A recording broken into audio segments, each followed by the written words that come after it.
Hello guys and a very good evening to you all. This is Shifa ma'am, your English educator on Guidely. So guys, today I have brought this video for you all people related to your concern.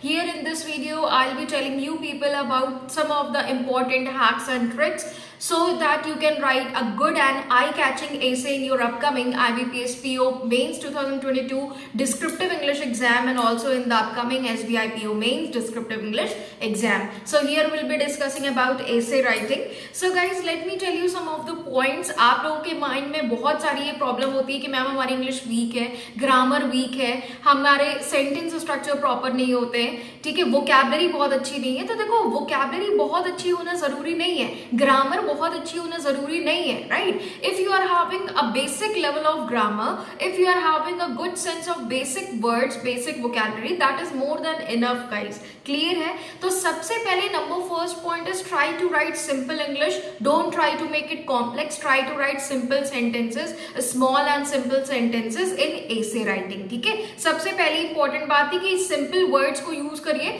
और simple grammar को use करिए. Present, past, future tense, simple tense use करिए, simple indefinite form का use करिए, continuous form जहां requirement है उसको use करिए, बट बहुत ज्यादा उसको कॉम्प्लिकेटेड नहीं बनाना है. Don't try to use complicated words और don't try to use complicated और lengthy sentence structure. Number first point. Number second point, the very important point is try to write whatever topic you are writing in essay writing, try to write in different pointers, right. उसको अलग अलग points पे लिखिए so that it encourages the reader's mind, right. So the guys, whenever you are writing any essay, be it your IBPS PO upcoming exam or be it any other exam, when it comes to essay writing, then it would be good idea to write your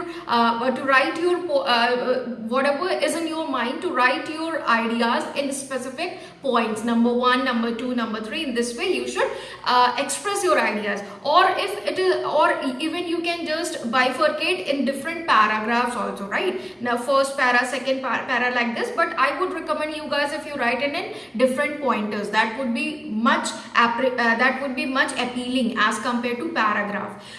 Number third point guys, if I talk about essay writing, then the number third point you should keep in your mind is don't try to circumlocate, right. Suppose there are topics, बहुत सब बार exam में debating topics आ जाता है, good और bad, इस तरह से करके जो टॉपिक्स आते हैं, ठीक है, pros and cons, good and bad. तो गाइज उस तरह के जो टॉपिक्स होते हैं आपके गुड और बैड वाले सेंस में, तो उसमें कभी भी अपनी पर्सनल फीलिंग्स को शेयर नहीं करते. Do not try to share any personal feelings if the topic is very much diplomatic topic और if the topic is very much concerned to the agenda which you are very much interested in.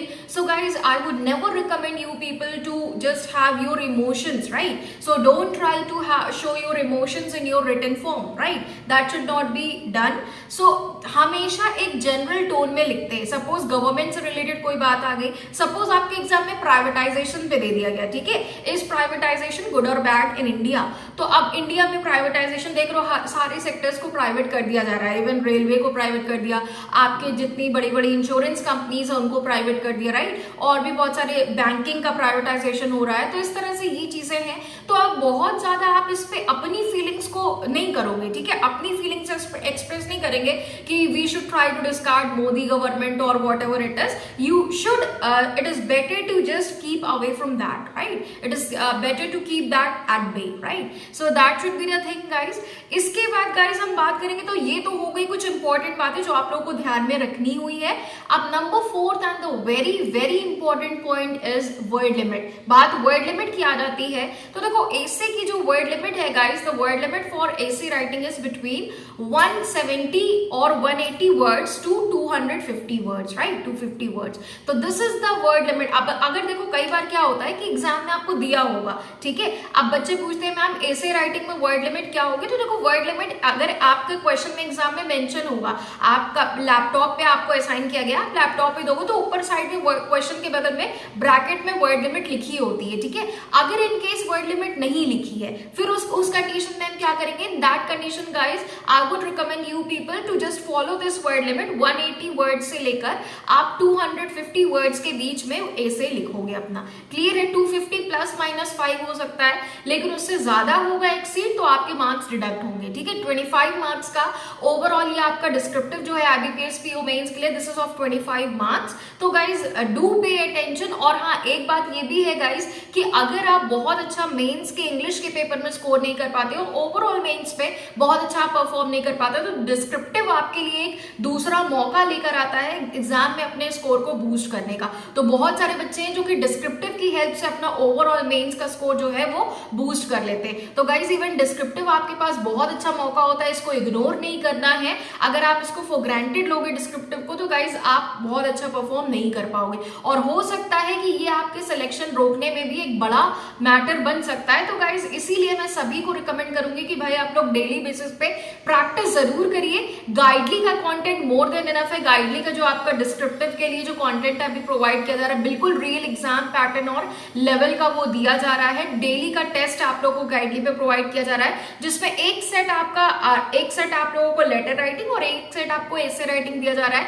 And उसको जब आप submit करते हो अपना test, उस पर आप लिखते हो, वर्ड लिमिट आपको दी होती है। लिखने के बाद जब सबमिट करोगे तो उसमें आपको ग्रामर की एरर्स जो होंगी, उसमें आपको जो सेंटेंस स्ट्रक्चर प्रॉब्लम, जो वर्ड की स्पेलिंग एरर्स होगी, वो सब बताता है। ठीक है, और ये मोर देन इनफ होता है। बात अगर हम एग्जाम की करें तो बिल्कुल रियल एग्जाम इंटरफेस को गाइडली फॉलो कर रहा है। तो भाई मैं सबसे बोलूंगी, जितने लोग डिस्क्रिप्टिव को टारगेट कर रहे हैं guys, do follow this guideline descriptive test for your upcoming IBPS PO mains 2022 descriptive exam. Right, अब हम बात करेंगे देखो ऐसे के कुछ इंपॉर्टेंट टॉपिक्स के भी, जो आप लोगों को कवर अप करने हैं। बहुत जरूरी है एग्जाम से पहले ये सारे टॉपिक कवर अप करके जाएं।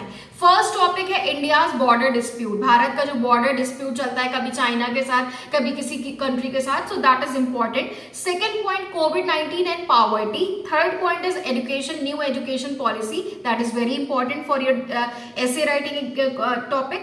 Number fourth topic is National Health Protection Scheme. This is another important topic for your exam.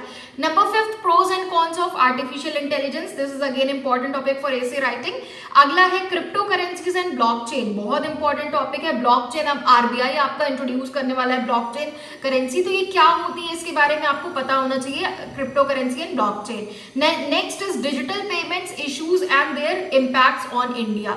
Digital payments के क्या इश्यूज हैं, क्या इम्पैक्ट्स हैं, इसके बारे में आपको पता होना चाहिए। India's economic slowdown causes and consequences, this is another important topic. Next is cyber security, cyber crime and banking. इससे बैंकिंग से रिलेट करके साइबर सिक्योरिटी और साइबर क्राइम को आपको देखना है, कॉन्टेक्स्ट में क्या चीजें, ये आपको पता होना चाहिए।